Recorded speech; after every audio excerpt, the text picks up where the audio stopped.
Las tensiones entre Israel e Irán crecen y preocupan a la comunidad internacional. ¿Qué hay detrás de estos ataques? Bienvenidos, bienvenidas. Esto es Enfoque con Alejandra Patrone, con la mirada puesta hoy en Medio Oriente. La entrevista es con el analista internacional argentino, el doctor Paulo Bota. Él es director de la Oficina de Trends Research y Advisory en América Latina, con quien vamos a profundizar en este tema. Hay mucho por hablar con él. Quédense, esto recién comienza. Es Enfoque.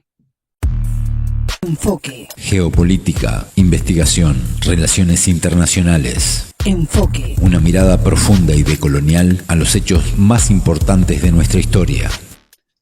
Paulo, ¿cómo estás? Bienvenido a Enfoque, es un gusto recibirte. Hola, ¿cómo está? Muchas gracias por la invitación. Gracias a ti por recibirnos. ¿Qué primera lectura haces de lo que está ocurriendo entre Irán e Israel?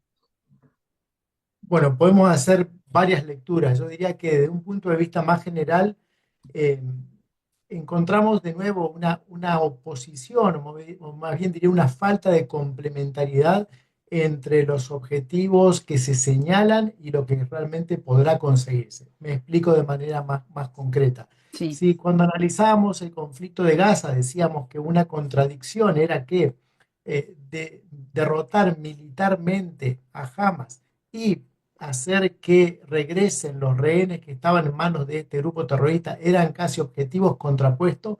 Yo creo que podemos decir lo mismo hoy por hoy con respecto a Irán.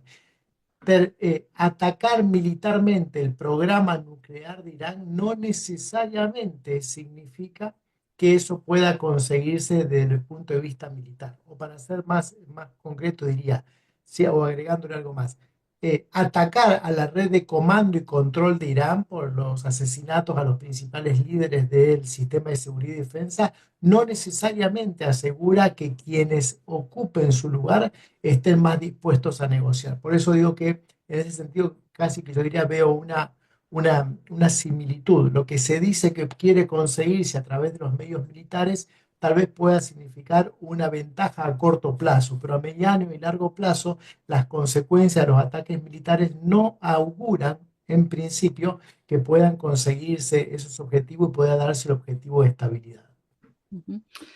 ¿Y qué intereses estratégicos están en juegos, tanto para Irán como para Israel en esta disputa? Bueno, Irán resulta claro, el primer ministro Netanyahu dio dos discursos, uno en inglés hacia la comunidad internacional, Sí. uno hebreo hacia el propio Israel, y resulta bastante claro que no es una novedad, ¿no? Netanyahu siempre ha dicho que, parafraseando en algún discurso que alguna vez dio, es nuestro primer problema de seguridad es Irán, nuestro segundo problema de seguridad es Irán, nuestro tercer problema de seguridad es Irán. Resulta claro para Netanyahu que Irán no puede conseguir ningún tipo de desarrollo nuclear. Eso es visto como una línea roja, que no está dispuesto a negociar. En este sentido, el objetivo resulta claro. Luego podríamos agregarle otros objetivos, como yo diría tal vez presionar, algunos dicen Estados Unidos, para que estas negociaciones que iban a tener el fin de semana pasado, la sexta ronda, probablemente sean o bien, digamos, o bien abandonadas o bien reencausadas con otra urgencia. Eso creo que es los objetivos de Netanyahu. Y tampoco lo deberíamos descartar que tenga unos objetivos de política doméstica, tomando en cuenta que al inicio del conflicto, de los ataques de Israel del día 13 de junio, Netanyahu estaba sufriendo realmente una embestida por parte de la oposición que hubiera puesto en duda su continuidad como primer ministro. Con respecto a Irán, sus objetivos hoy en día son varios. En primer lugar, resulta el ataque israelí y el asesinato de tantos altos mandos en tan poco tiempo, casi yo diría de manera paralela, es verdaderamente una humillación en términos de seguridad para Irán. Y en Uh-huh. este sentido, Irán necesita dar algún tipo de respuesta. En segundo lugar, los ataques que está sufriendo y las escasas, y voy a decirlo de esta manera, escasa posibilidad de respuesta que tiene Irán, que eso significa que su capacidad militar se ha degradado de manera muy significativa, también requiere algún tipo de respuesta. Pensemos que hemos pasado digamos, de casi 200 misiles el primer día hasta 30 misiles enviados a Israel el cuarto día, ¿no? Eso significa que hay una disminución sensible. En lugar de aumentar, cada vez se envían más palabras y menos misiles, para decirlo de una manera, ¿no? Entonces, Irán necesita salir de este impasse, dar alguna respuesta que tiene que ver tanto para su opinión pública como para el exterior, pero es muy difícil hacerlo en una situación de debilidad.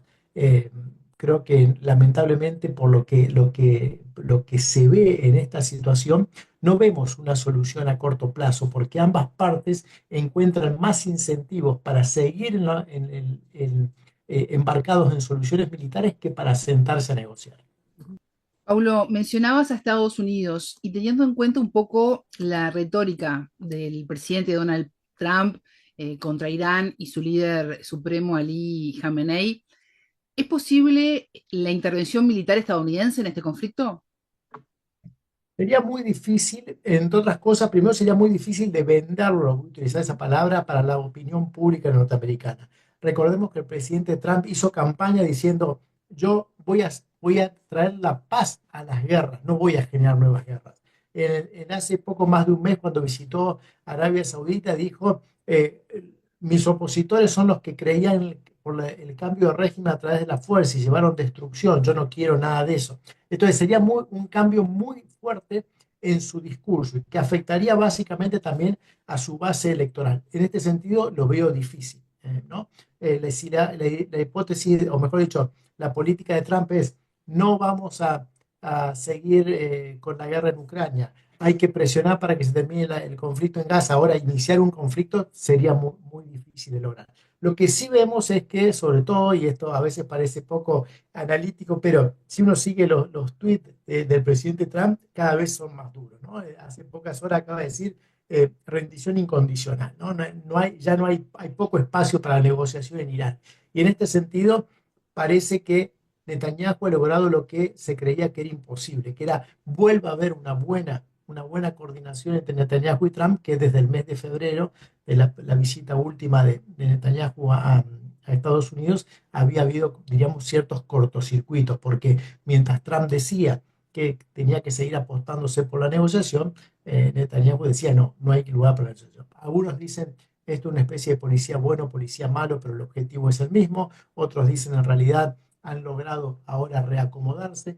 Lo cierto es que encontramos de nuevo, hoy por hoy, a diferencia de lo que pasaba hace 5 días atrás, una coincidencia. Los dos dicen, tanto Israel como Estados Unidos, Netanyahu como Trump, Irán debe abandonar completamente su programa nuclear. Y esta coincidencia entre Israel y Estados Unidos se afirma también en la cuestión nuclear contra Irán por el poder político y estratégico en Medio Oriente o por las dos y un poquito más. No, no, absolutamente todo. Lo que se está discutiendo no es solamente el programa nuclear. El programa nuclear es una discusión técnica. Lo que se Ujú. está discutiendo es cuál es el orden regional en Medio Oriente, cuáles son los actores hegemónicos en la región de Medio Oriente, cuál es el papel que le ocupa a las grandes potencias extrarregionales, si Estados Unidos realmente es extrarregional por su presencia tan concreta en la región de Medio Oriente. Creo que en este sentido hay una discusión de fondo que es mucho más compleja, ¿no? ¿Cuál es el lugar que va a tener Irán en la región de Medio Oriente? Algunos afirman que lo que está haciendo Israel es reorganizar Medio Oriente a partir de un acto de actos de fuerza, ¿no? Lo de Hamas, lo de Hezbollah en Líbano, la posición, apoyar a los grupos opositores en Siria, lo que está haciendo ahora mismo en Irán con los judíes. Lo cierto es que lo que vemos es una vez más Medio Oriente, donde hay poco espacio para el derecho internacional y mucho espacio para el uso de la fuerza.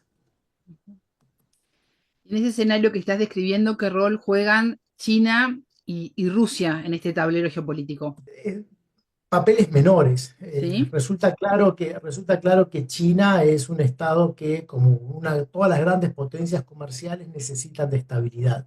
Y particularmente en los últimos años, China ha fortalecido mucho sus vínculos económicos, especialmente los energéticos, con la República Islámica de Irán. Y lo último que quisiera China, a pesar de tener sus propios problemas en términos de su capacidad económica, los problemas que ha tenido, lo último que quiere China es que una de sus principales, digamos, fuentes de hidrocarburos desaparezca, ¿no? Entonces, o cambie, o esté en un proceso de inestabilidad. Eso es lo último que quieren los chinos. Pero tiene una posición bastante, yo diría, equilibrada, como generalmente lo hace China con muchos conflictos. Y en el caso de Rusia, además está decir que tiene intereses muy concretos con respecto a Irán. Recordemos que Irán ha estado ayudando en términos incluso militares a Rusia en el conflicto de Ucrania en los últimos Ujú. años, que hay acuerdos muy relevantes entre los dos estados. Hace poco tiempo acaba de firmarse una especie de alianza integral entre los dos países, pero también es cierto que en el ámbito energético los intereses divergen de manera muy concreta, ¿no? Irán es el tercer país del mundo en reservas gasíferas, mientras que Rusia es el primero. Pensemos, un Irán integrado a la comunidad internacional sería una competencia para los mercados gasíferos de Rusia. Entonces, creo que en muchos ámbitos hay coincidencia, en otros ámbitos hay competencia. Lo que sí resulta claro es que por la situación que está viviendo hoy en día Rusia, no tiene demasiada capacidad como para influir en los actores que directamente están involucrados en el conflicto. Paulo, ¿y cómo repercuten estas tensiones en el equilibrio regional, pensando también en Líbano, en Arabia Saudita, en Turquía? Tal vez una de las cosas que vemos es que eh, el conflicto entre Israel y los llamados grupos proxies o grupos que respondían a Irán en los Ujú. últimos casi 2 años, ¿no? Hamas en Gaza, Hezbollah en Líbano, los diversos grupos y el propio gobierno de Al-Assad en Siria, los hutíes en Yemen, se han visto tan afectados en términos militares que hoy, por ejemplo, ya entrando casi yo diría el cuarto día del conflicto, no hay ninguno de estos grupos que esté actuando en nombre de Irán. Sí, lo que vemos es que cada uno de estos grupos tiene su propia agenda y incluso el discurso de Netanyahu fue bastante claro al respecto. Dice, gracias a que nosotros terminamos con Hezbollah, Líbano hoy tiene un gobierno. Gracias a que nosotros apoyamos a los opositores, hoy Al-Assad no está en Siria. Entonces, está diciendo casi claramente, somos los que hemos llevado la estabilidad a estas regiones. Pero más allá de lo que haya dicho en ese discurso Netanyahu, lo que resulta claro es que hoy no escuchamos a Hezbollah, a Hamas, a nadie diciendo que va a apoyar a Irán. Y ese creo que es el dato novedoso que no veíamos tal vez en los últimos, lo diría, por lo menos 20 años. Ujú. Pablo, y ya no pensando en estrategia y en consecuencias globales, ¿cómo afecta todo esto a la población, a los civiles, tanto israelíes como iraníes?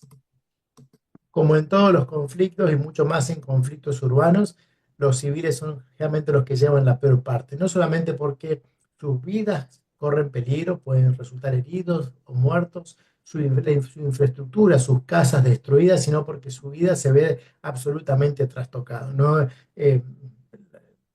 No, la gente no puede estudiar, no puede trabajar, va a tener su economía va a estar destruida, la posibilidad de que tal vez puedan viajar se ve totalmente afectada. Lamentablemente la población civil se ve afectada. Más allá de las consideraciones, más allá, digamos, de las justificaciones que puedan argumentarse. Resulta casi, yo diría, paradójico, ¿no? Porque si una de las cosas que estábamos discutiendo hace unos meses atrás era la creciente impopularidad que tenía Netanyahu en Israel. Resulta claro la creciente impopularidad del gobierno iraní y ahora resulta que sus propias poblaciones se encuentran en cierto sentido presas de estos liderazgos poco apoyados por su propia población, pero que son ellos precisamente, sus poblaciones, las que sufren las consecuencias directas de las decisiones de estos gobiernos. Pablo, ¿y qué escenario ves a corto y a mediano plazo en este conflicto? A corto plazo, como recién lo mencionaba, creo que es eh, eh, va a ser difícil encontrar incentivos para que las partes se sienten a negociar. Ese que yo creo que es el gran problema. En toda negociación siempre tiene que haber una especie de cálculo racional, ¿no? De sentarse a negociar es más fácil obtener, sería más fácil obtener los resultados que uno quiere que seguir discutiendo, peleando, usando la fuerza. La cuestión es qué incentivos van a tener las partes. Eso hoy parece bastante complicado. Sí, tomando en cuenta que yo tal vez sigo un poco más desde el punto de vista profesional la realidad en el lado iraní, me parece que se vienen cambios muy significativos. Eh, los nuevos líderes del sistema de seguridad y defensa en Irán son una nueva generación que ya no fue la generación que participó en el conflicto de Irán-Irak entre los 80 y el año 80-88 cuando eran muy jóvenes. Hoy viene una generación que no hizo esa guerra. Y esa generación tiene una forma de pensar distinta, aún las que están en los ámbitos militares. Creo que ese cambio va a augurar tal vez muchas más tensiones en el seno del élite dirigente iraní, porque es gente que se ha conformado en base a otra actitud, es de otro momento. Creo que va a ser mucho más difícil en este sentido encontrar esos puntos de negociación con una generación que está llegando recién al poder y que tal vez no tiene mucho ejercicio del mismo. Y eso siempre en las élites dirigentes termina siendo algo bastante complicado. Doctor Paulo Bota, director de la oficina Trends Research and Advisory en América Latina. Muchas gracias por estos minutos con enfoque. Por favor, muchas gracias a ustedes por llamarme. La tensión entre Irán e Israel no es nueva, pero lo que ocurre hoy puede marcar una diferencia en la región y en el mundo. Si les interesó este programa, les gusta la geopolítica y el análisis, pueden suscribirse a Enfoque, activar la campanita y compartir el contenido para que llegue a más personas. Tengan todos una excelente jornada. Buena vida para todos.